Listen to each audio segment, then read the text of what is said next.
Abra então a sua Bíblia no livro de Mateus, capítulo 24.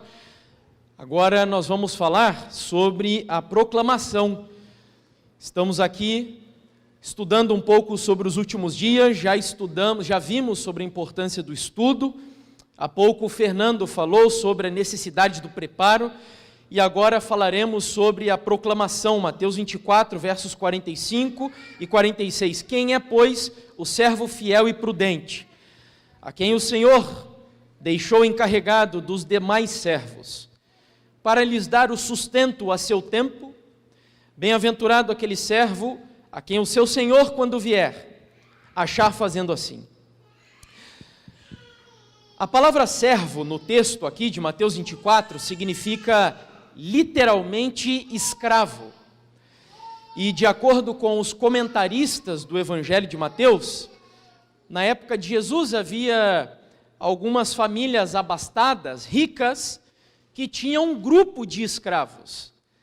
Entre estes escravos, pense em escravidão um pouco fora da nossa realidade aqui brasileira. A escravidão na época bíblica não era por questões étnicas e o próprio trato com os escravos era diferente. Então, entre o grupo de escravos que essa família rica possuía, havia um escravo administrador. É lógico que é um anacronismo, mas era uma espécie de gerente daqueles escravos. E esse escravo de posição mais elevada era encarregado de alimentar os demais escravos na ausência do Senhor.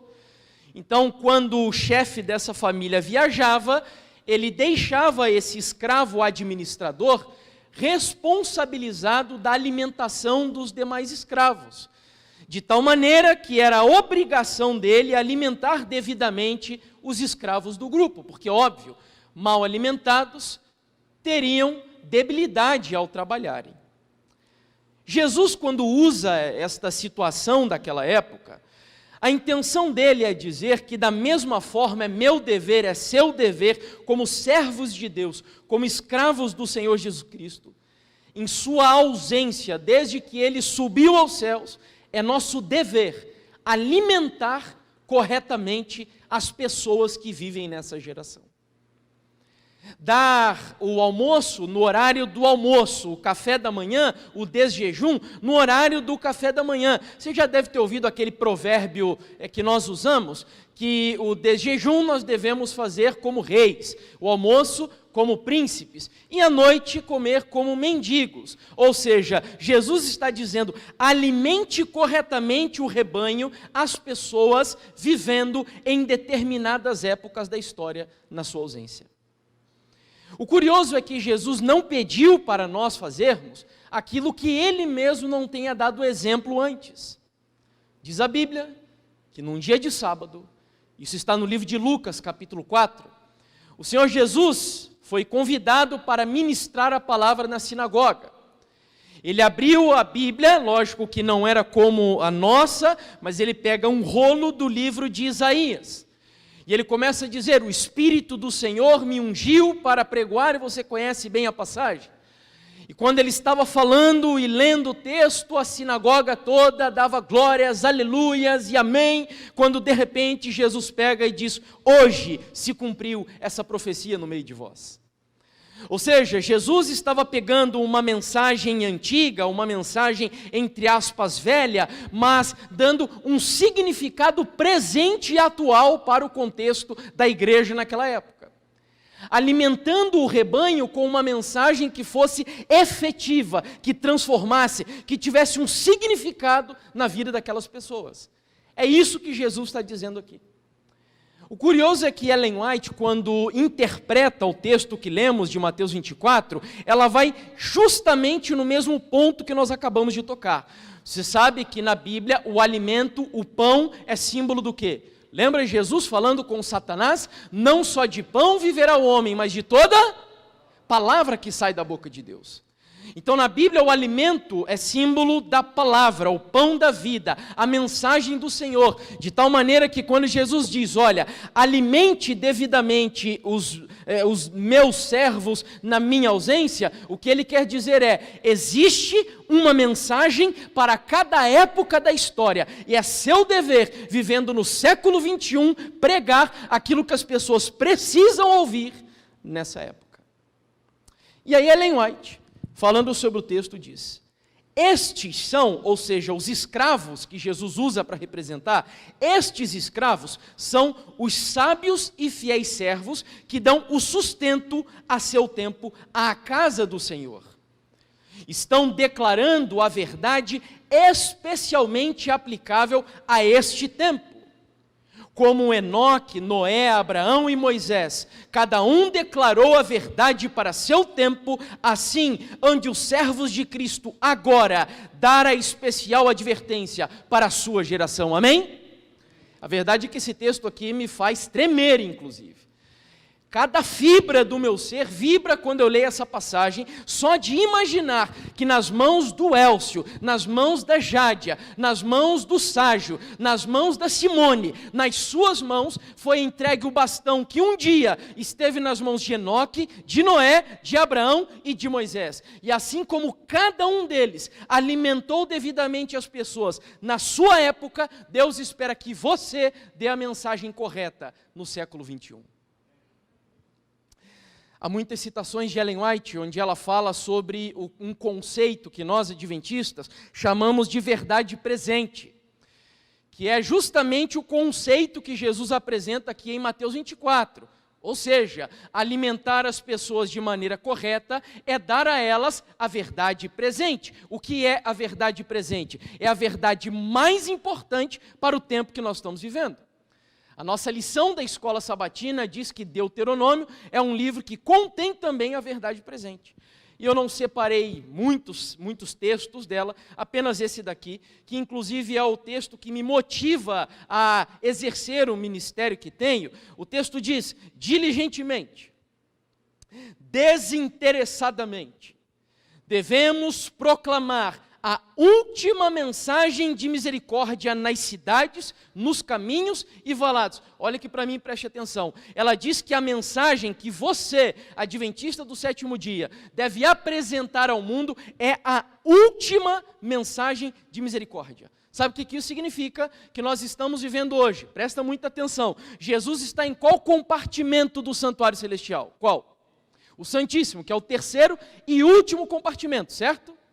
Além disso, quando eu estudo o Apocalipse, eu entendo que nós estamos na época da última das 3 mensagens angélicas. Então Jesus está no último compartimento, na época da última mensagem, e das 7 igrejas do Apocalipse, nós estamos vivendo na época de qual igreja? A última, a igreja de Laodiceia. Sabe o que significa, queridos? Que muito provavelmente, nesta geração, sendo a última geração, nós veremos Jesus Cristo vindo nas nuvens dos céus em poder e grande glória. Tudo dependerá de cumprirmos também a nossa missão. E ela continua o texto: o mundo todo está à espera de ouvir a mensagem da verdade presente. Uau!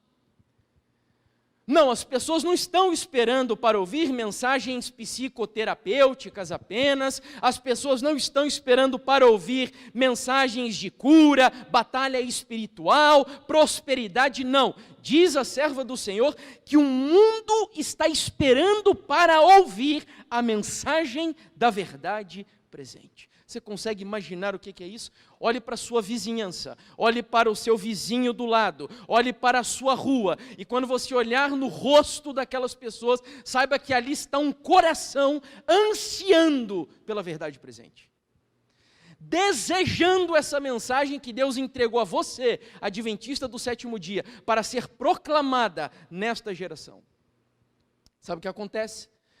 Infelizmente, hoje, a igreja, vivendo na época do politicamente correto, e eu, quando falo de igreja, é de igreja cristã no geral, nós não entendemos mais que as pessoas que não conhecem a verdade estão perdidas e condenadas ao lago de fogo. Nós vivemos na época onde a placa da igreja não salva e Deus é um só. Então não importa o caminho que você siga, todos te levarão ao mesmo Deus.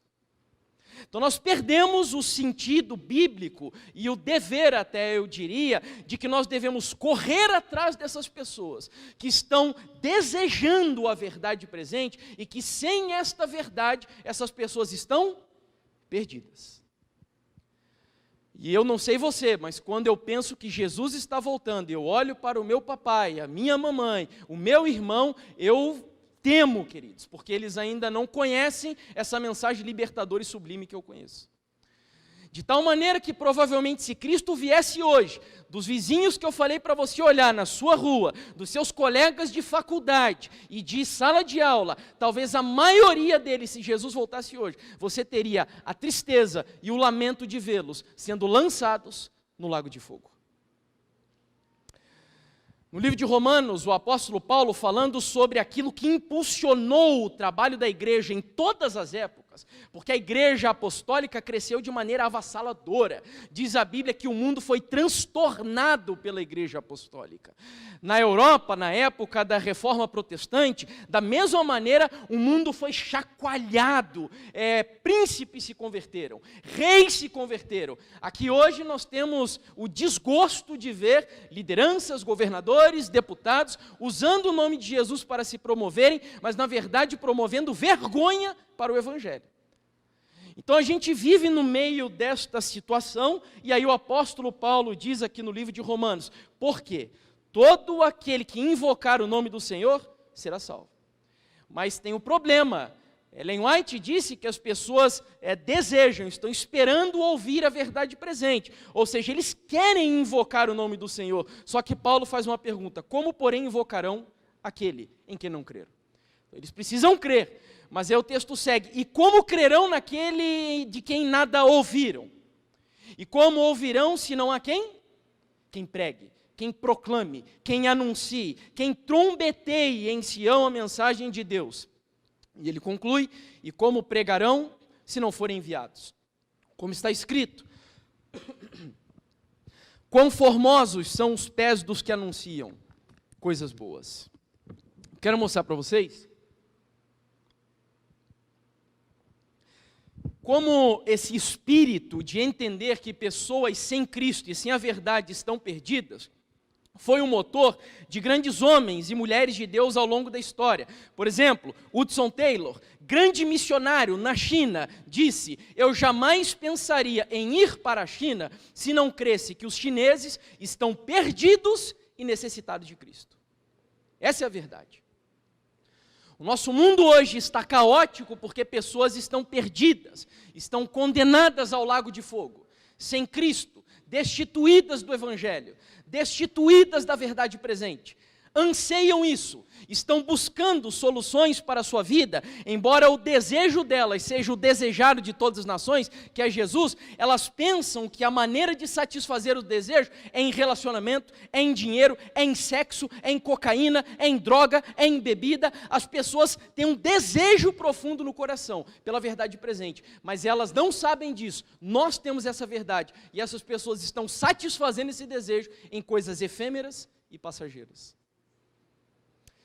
John Knox, esse testemunho de John Knox me encanta profundamente. John Knox, reformador escocês, a esposa dele certa vez disse, meu amor, venha comer. Aí ele deu uma resposta para ela, como posso eu comer com o meu povo padecendo? Eu tenho que orar, ó Deus, dá-me a Escócia, ou eu morro.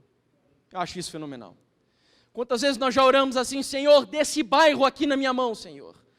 Entrega esse bairro do Água Verde que estão cheios de vizinhos aqui, que provavelmente se o Senhor voltasse hoje, eles estariam perdidos. Nós já estamos aqui, se eu não me engano, há 5 anos, mais ou menos, nesse lugar. E o que nós estamos fazendo para alcançar, impactar aqui a nossa região? Senhor, entrega o Água Verde nas minhas mãos. Senhor, entrega Curitiba nas mãos da igreja. Senhor, entrega o Brasil nas mãos da igreja. É isso que John Knox mostra aqui, porque ele sabia que o seu povo, sem o Evangelho, estava perdido. Vamos sair do contexto da reforma. O primeiro missionário da igreja adventista do sétimo dia, enviado ao exterior, o pastor John Nevins Andrews, a história dele é linda, é emocionante, é fenomenal. Eu contei um dia aqui na igreja, já há muito tempo, não sei quantos vão lembrar. Mas aí, disse ele certa vez, nunca me impressionei mais com a importância da obra na qual estamos empenhados no tempo presente. Meu coração está preso a ela, e numa obra tão sagrada, eu alegremente gastaria e me deixaria gastar. Olha só que homem abnegado. Almas estão perecendo, as quais agora estão sendo alcançadas. O tempo para o trabalho é curto, e a noite em que ninguém pode trabalhar está próxima. E quem diz isso daqui é um homem que vendeu a sua casa para comprar as passagens para sua filhinha pequena e o seu filho um pouquinho maior irem trabalhar na missão lá na Europa, desbravar o continente europeu com a mensagem da verdade presente. O homem mais capaz da Igreja Adventista do Sétimo Dia na época de Ellen White. Um baita de um intelectual. Inclusive, eu acho que nós como igreja deveríamos mostrar aos nossos jovens Andrews como um exemplo para a juventude da nossa igreja. Era um homem espetacular, espetacular. Ellen White, para a gente concluir então aqui essa primeira parte, aí vamos à segunda. O mundo carece de missionários, consagrados missionários no país natal, e não será nos livros do céu registrado como cristão ninguém que não tenha o espírito missionário. E não pense que você precisa fazer o que eu faço hoje, o que o pastor Itanael fez, que é abrir mão de atividades seculares, profissionais para ser missionário. Não, eu tenho estudado muito sobre cosmovisão aí nos últimos meses, talvez até no último ano, e você pode ser um missionário, sendo advogado, sendo enfermeiro, sendo um pedreiro, sendo um padeiro, sendo um professor. A intenção de Deus é mostrar aqui que o evangelho precisa permear a sua vida na sociedade, de tal maneira que a sociedade seja impactada pelo seu testemunho de vida através do santo evangelho. Voltando à questão da verdade presente, vamos passar rapidinho por isso daqui. Muitos dizem que esse é um conceito, um assunto adventista e que é uma ideia dos adventistas do sétimo dia. Não. A verdade presente, ela esteve, desculpe a redundância, mas ela esteve presente em cada época da história da igreja. Por exemplo, a primeira vez que nós identificamos a verdade presente aqui no mundo é logo depois da queda de Adão, onde Deus diz que colocaria inimizade entre o homem, entre a mulher e a serpente. E ali é o que nós chamamos de proto-evangelho, Gênesis 3, versículo 15. Então a verdade presente da época de Adão era: olha, a serpente vai ferir o calcanhar de um substituto que eu enviarei para morrer no lugar de vocês, mas esse substituto vai pisar na cabeça da serpente. Então vocês só não morreram hoje, porque eu estou prometendo aqui no Éden enviar um substituto.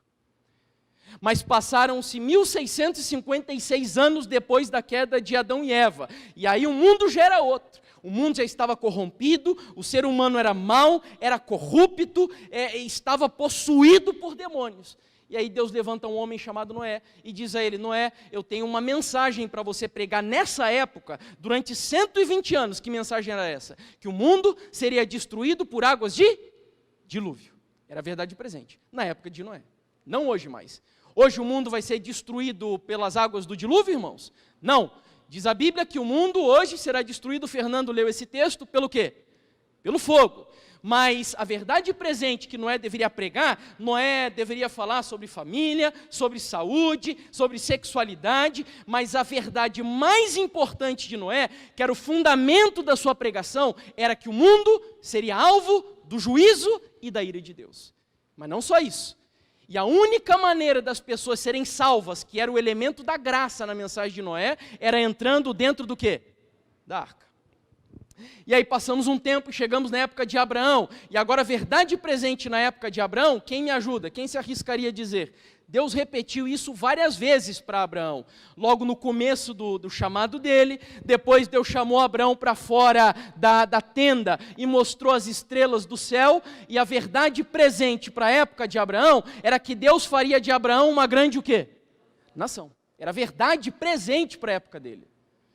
Mas aí passaram-se 430 anos desde que a mensagem foi dada a Abraão, e aí quando Abraão saiu de Ur, a família dele eram 1000 membros. Mas aí quando eles foram para a terra de Gósen, no Egito, já eram cerca de 2 milhões de pessoas. Já era um grande povo, mas ainda não era uma grande nação. Porque faltava o que para eles virarem uma grande nação? Faltava um lugar, um território. Então a verdade presente na época de Moisés é o seguinte: olha, agora vocês já são um grande povo, mas eu vou libertar vocês das mãos dos egípcios e levarei vocês para uma terra que mana o quê? Leite e mel. Verdade presente.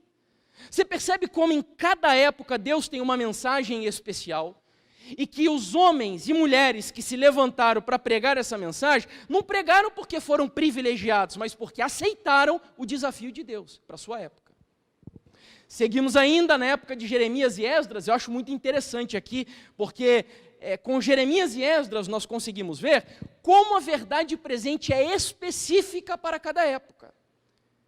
A verdade presente na época de Jeremias era o seguinte: povo, vá para a Babilônia.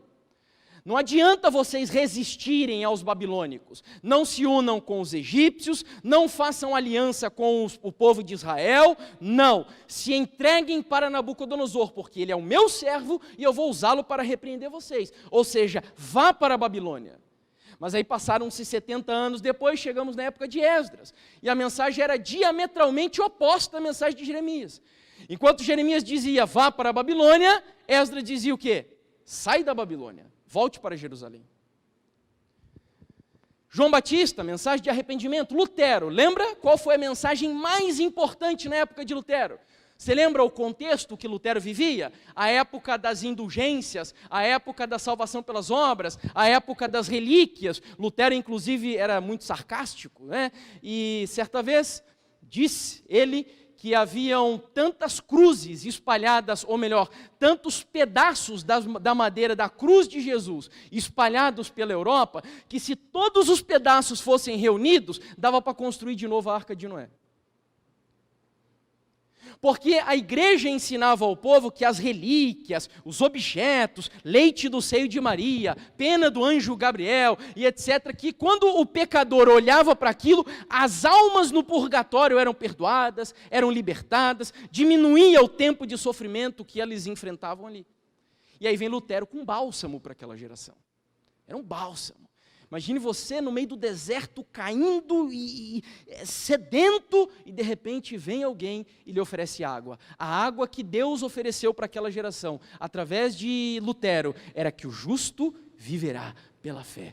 A salvação é um dom gratuito de Deus. Você não precisa viajar para Roma, não precisa se sacrificar, não precisa subir de joelhos a escada, supostamente, da igreja, onde Pilatos foi lá e lavou as mãos para crucificar Jesus. Não, nada disso é preciso. A salvação é pela fé e é um dom gratuito de Deus. Aí Guilherme Miller, você tem que saber, né? Qual foi a mensagem mais importante na época de Guilherme Miller, lembra? Que ele pregou efusivamente e que deu origem à Igreja Adventista do Sétimo Dia. Qual foi? A volta do Senhor Jesus. E aí nós chegamos aqui onde nos interessa. Então, o que Deus espera de mim e de você nessa época? O que nós devemos proclamar? Qual é a verdade presente que os nossos vizinhos, nossos amigos, nossos parentes precisam ouvir? Qual é a verdade presente que o mundo está esperando para ouvir, de acordo com Ellen White? Eu ainda preciso dizer a você rapidinho, que esta é uma geração desafiadora. Nós não vivemos numa época fácil para pregar o Evangelho. De acordo com alguns estudiosos, esse livro aqui é fenomenal, tá? Para quem gosta de trabalhar com novas gerações, com missão da igreja. Esse livro foi organizado pelo Carson, são vários autores de cada capítulo, ele não é o único autor, e aí logo no primeiro capítulo ele descreve um pouco das características da geração que nós vivemos. Então, só para você ter ideia, você vive numa geração onde a morte de Deus é um movimento que foi popularizado. As pessoas, muitos jovens inclusive, acreditam que Deus morreu, e não no sentido assim, apenas de que Deus não existe, não. Deus morreu no sentido de que eu não preciso mais de Deus para sobreviver. A ciência já dá explicações para a vida que me satisfazem. Então não preciso mais de Deus. Essa é uma frase inclusive de Nietzsche. Sabe aquele filme Deus está morto? Já assistiram aquele filme? Foi de Nietzsche que veio o título do filme. É a ideia onde ele diz de que o ser humano, hoje, ocidental, ele se desenvolveu tanto, evoluiu tanto, que nós não precisamos mais dos mitos da Bíblia para explicar e dar significado à vida. Então nós vivemos nessa geração. Ele ainda vai dizer que essa geração é a do pluralismo religioso, ou seja, não importa a igreja que você vá, A verdade é múltipla, são várias verdades, não apenas uma única verdade. Ele vai dizer também que vivemos em uma geração onde o poder de informar através do visual é muito importante. Então as pessoas valorizam mais a estética do que o conteúdo. Valorizam mais a imagem do que a essência da coisa. Isso é complicado, nós temos que lidar com isso nessa geração. É uma geração que perdeu também o sentido de vida, um vazio de significado, é a perda, aqui o centro perdido da moldagem cultural. O ser humano não sabe hoje mais para que vive, por que vive. Muitos acreditam que nós vivemos aqui para satisfazer os nossos desejos. E o quinto elemento que ele menciona é a mudança do poder do mundo para as mãos dos jovens. Você percebe hoje como a nossa geração valoriza demais o jovem? Eu me lembro que em épocas passadas, o jovem não via a hora de virar adulto. Hoje, os adultos estão cada vez mais infantilizados. Não é verdade? É a nossa geração. E essa é a geração que Deus colocou você, igreja, para viver. Desafiadora. O pastor Douglas Reis, que autor desse livro aí, Explosão Y, esteve entre nós durante um bom tempo aqui no Água Verde. Ele vai ainda citar uma série de características dessa geração. É uma geração muito interativa e multitarefa, faz muitas coisas ao mesmo tempo, ou seja, sofre com a perda de concentração. Inclusive Augusto Cury fala sobre isso, quando ele trata sobre a síndrome do pensamento acelerado. Uma valorização exacerbada da imagem, como eu disse, ruptura com valores tradicionais. Jovem hoje não gosta mais de igreja nesse modelo aqui. E aí? Será que eu tenho que mudar o modelo de igreja, então, para agradar os jovens?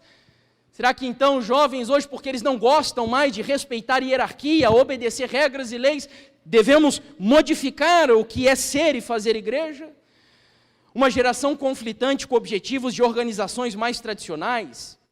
Enfim, queridos, eu não vou me delongar aqui em todos os detalhes, depois quem quiser eu posso, se desejarem, eu posso ceder aqui os meus slides, mas estão uma série de coisas, geração hedonista, que valoriza mais o presente do que qualquer outra coisa, ponto final. A pergunta é a seguinte, me restam 5 minutos, e a questão é, o mundo está esperando para ouvir a mensagem da verdade o quê? Presente.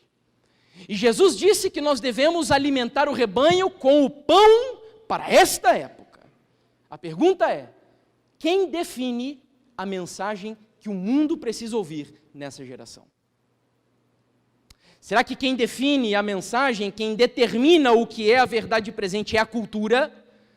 Tem muitos hoje aí estudando pós-modernidade. Não, eu tenho que entender o que é pós-modernidade para saber como evangelizar os pós-modernos e não tem problema nenhum. O problema é como diz o pastor Adolfo Soares, da divisão sul-americana, o problema é quando nós começamos a transformar o púlpito em pós-moderno, os bancos em pós-moderno, a música pós-moderna e tudo pós-moderno de tal maneira que a gente perde a nossa identidade, a nossa essência. Então, será que é a cultura que determina qual é a proclamação da mensagem nessa época? Não. Será que é o auditório? Será que é a igreja, os membros que dizem, olha, nós queremos ouvir esse tipo de mensagem? Também não. Será que é o pregador que, quando estuda, ele vai determinar e dizer assim, olha, eu acho que eu tenho que pregar isso? Também não. Quem é que determina a mensagem da verdade presente em cada época da história? Quem determina? É Deus que determina. E Ele já, desde o nascimento, desde a gestação da Igreja Adventista do Sétimo Dia, nos mostrou qual é a mensagem para esta geração. E eu me maravilho, porque temos pastores, homens de Deus, comprometidos com esta mensagem e com o chamado do Senhor, que tem ainda, nessa época difícil, defendido a proclamação dessa mensagem. Aqui já no passado, o pastor Andrews já dizia, está citado no livro do pastor Alberto Tim, O Santuário e as Três Mensagens Angélicas, o pastor Andrews dizia assim, no tempo presente, isso em 1851, nenhuma porção das Sagradas Escrituras interessa mais profundamente à Igreja de Cristo do que o quê? Apocalipse 14. Pastor Francis Nichol, que foi departamental, se não me engano, da Associação Geral, também um pastor respeitadíssimo da igreja, no ano de 1936 disse: a pedra de toque de nossa pregação são as 3 mensagens no livro do Apocalipse. O capítulo 14 proveu a nota tônica para nosso movimento desde o seu início. E agora, após a passagem de todos esses anos, essas 3 mensagens têm ainda maior significado e atualidade do que nunca antes. Sabe qual é o desafio que eu quero lançar aqui para você? Estude Apocalipse 14 como nunca você estudou na sua vida. Estude o que é temer a Deus, o que é dar glória a Deus, o que é o evangelho eterno, o que é o juiz de Deus, o que é adorar a Deus, o que é a Babilônia, vinho de Babilônia, besta, marca. Você precisa conhecer essa mensagem. Deus nos chamou para anunciar essa mensagem, e principalmente, queridos, vivendo essa época de pandemia, e com todos os problemas que estamos enfrentando, essa mensagem é mais relevante do que nunca. No Tratado de Teologia, as mensagens dos 3 anjos, de Apocalipse 14, 6 ao 12, expressam o último apelo do céu a todas as pessoas da terra, para renunciarem toda forma de idolatria e falsidade, para adorarem o Criador e aceitarem o seu evangelho eterno. E eu concluo com esta frase fenomenal de Ellen White, muitos adventistas a conhecem, eu acho que nós deveríamos meditar mais nela, refletir mais nela, e lanço de novo o desafio para nós estudarmos, levarmos a sério o estudo dessas mensagens. Ellen White diz: em sentido especial, foram os adventistas do 7º dia, postos no mundo como vigias e portadores de luz. A eles foi confiada a última mensagem de advertência ao mundo a perecer. Confiou-se-lhes uma obra da mais solene importância, a proclamação da 1ª, 2ª e 3ª mensagens angélicas. Nenhuma obra há de tão grande importância. Não devem eles permitir que nenhuma outra coisa lhes absorva a atenção. Essa é a nossa missão. Foi para isso que Deus levantou essa igreja. Foi para isso que Deus chamou você. Ah, mas eu não sei pregar. Ah, mas eu sou tímido. Ah, mas, queridos, Deus usou Moisés com um cajado e falando tudo errado. Se coloque nas mãos dele. A igreja precisa de você. Essa geração precisa de você. Foi para isso que Deus te chamou. Estude essa mensagem. Anuncie essa mensagem. Porque esta é a mensagem que as pessoas estão esperando para ouvir. Cada pessoa que é ganha para uma igreja que prega a teologia da prosperidade, que entrevista demônio no púlpito, cada pessoa que vai para essas igrejas aí que é só fervo, e festa, e luzes, e fumaça e tal, essas pessoas não sabem, mas elas estão esperando para ouvir a verdade presente. Elas só estão confusas. E o diabo está confundindo mais ainda a cabeça delas, levantando um monte de movimentos paralelos para enganá-las. E nesse meio confuso está você, adventista do 7º dia. Não tenha vergonha da mensagem que Deus lhe deu, porque foi para isso que Deus te chamou, para essa geração. Em nome de Jesus. Amém? Amém.